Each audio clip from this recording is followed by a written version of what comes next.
दोस्तों, अधिकतर लोग भविष्य को लेकर चिंतित रहते हैं और इस वजह से वर्तमान को बिगाड़ लेते हैं, जबकि ऐसा नहीं करना चाहिए। कल क्या होगा ये सोचकर आज को खराब नहीं करना चाहिए। इस संबंध में एक राजा की लोक कथा प्रचलित है। कथा के अनुसार पुराने समय में एक राजा के पास अपार धन संपदा थी, लेकिन फिर भी वह चिंतित रहता है। राजा के राज्य के आसपास कई बड़े शत्रु थे। उन शत्रुओं की वजह से राजा को चिंता रहती थी कि कहीं किसी ने उसका वध कर दिया तो परिवार का पालन कैसे हो पाएगा, मेरी आगे की पीढ़ियों का क्या होगा। दोस्तों, भविष्य को लेकर राजा हमेशा परेशान रहता था।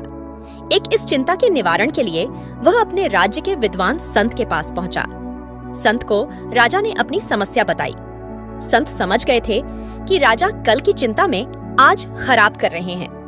संत ने राजा को एक बूढ़ी महिला का पता बताया और कहा कि राजन, ये महिला आपकी समस्या को हल कर सकती है। आप इससे जाकर मिलें। वह बूढ़ी महिला अकेली रहती है, उसके घर में कोई कमाने वाला नहीं है। आप कृपया उसे थोड़ा सा अनाज दे देना। तो दोस्तों, राजा ने सोचा कि मैं उसके घर जा रहा हूँ तो उसके लिए थोड़ा सा अनाज कैसे ले जा सकता हूँ। मुझे बहुत सारा अन्न और धन लेकर जाना चाहिए।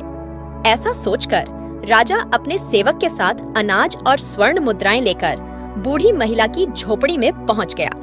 राजा ने वृद्ध महिला को प्रणाम किया और अपना परिचय बताया। राजा ने अन्न और अनाज बूढ़ी महिला को देने के लिए सेवकों से कहा। महिला ने राजा से अनाज और धन लेने से मना कर दिया और कहा कि राजन, मेरे पास आज के लिए पर्याप्त अनाज है, इससे मेरे पेट भर जाएगा, इसीलिए मुझे ये सब नहीं चाहिए। तो दोस्तों, राजा ने कहा कि आपके पास आज का अन्न है, लेकिन ये अनाज और धन आपको कई दिनों तक काम आएगा। आपको किसी तरह की परेशानी का सामना नहीं करना पड़ेगा। महिला ने कहा कि राजन, मैं कल की चिंता नहीं करती हूँ। मुझे भगवान पर भरोसा है। जैसे मुझे आज खाना मिल गया है, कल भी मिल जाएगा। दोस्तों, ये बात सुनकर राजा हैरान रह गया। राजा समझ गए कि संत ने उसे यहाँ क्यों भेजा है। उसने सोचा कि इस महिला के पास न खाना है और न ही धन है, लेकिन ये कल की चिंता नहीं करती है। मेरे पास तो अपार धन संपत्ति है, फिर भी मैं बिना वजह कल की चिंता कर रहा हूँ। तो दोस्तों, इस छोटी सी कहानी की सीख यही है कि हमें भविष्य को लेकर चिंता नहीं करनी चाहिए। वर्तमान में खुश रहना चाहिए। धर्म के अनुसार काम करते रहेंगे तो हमारा भविष्य भी अच्छा ही रहेगा। दोस्तों, मेहनत सभी करते हैं, लेकिन सफलता कुछ ही लोगों को मिल पाती है। कामयाबी तभी मिलती है जब समस्या की जड़ को समझ लिया जाए। इस संबंध में एक लोक कथा प्रचलित है। कथा के अनुसार पुराने समय में एक शिष्य ने अपने गुरु से कहा कि मुझे जल्दी से जल्दी सफलता चाहिए। कोई ऐसा तरीका बताएं जिससे हर समस्या हल हो सकती है।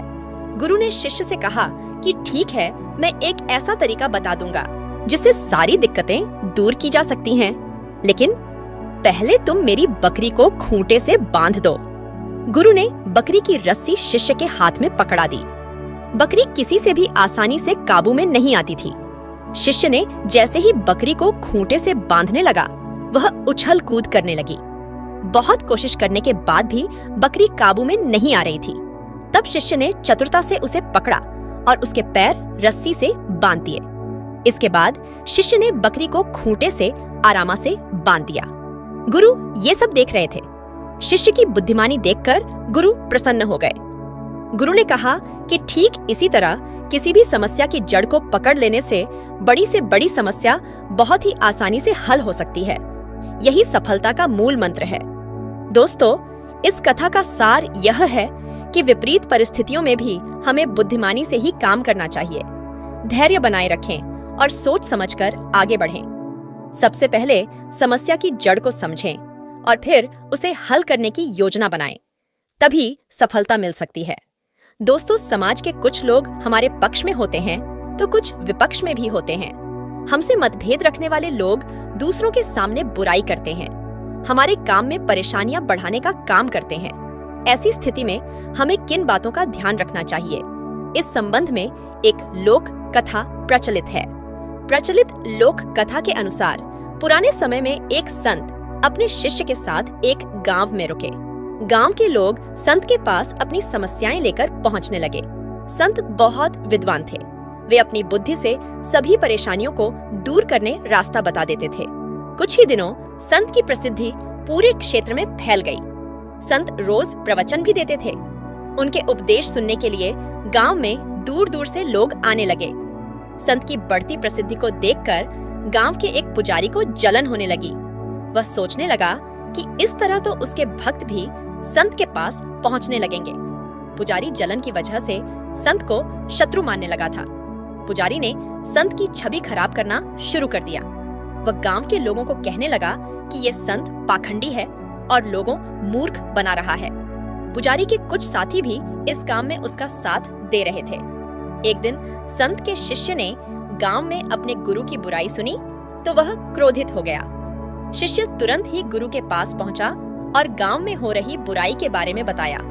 संत ने शिष्य की बातें सुनी और कहा कि हमें इन बातों पर ध्यान नहीं देना चाहिए।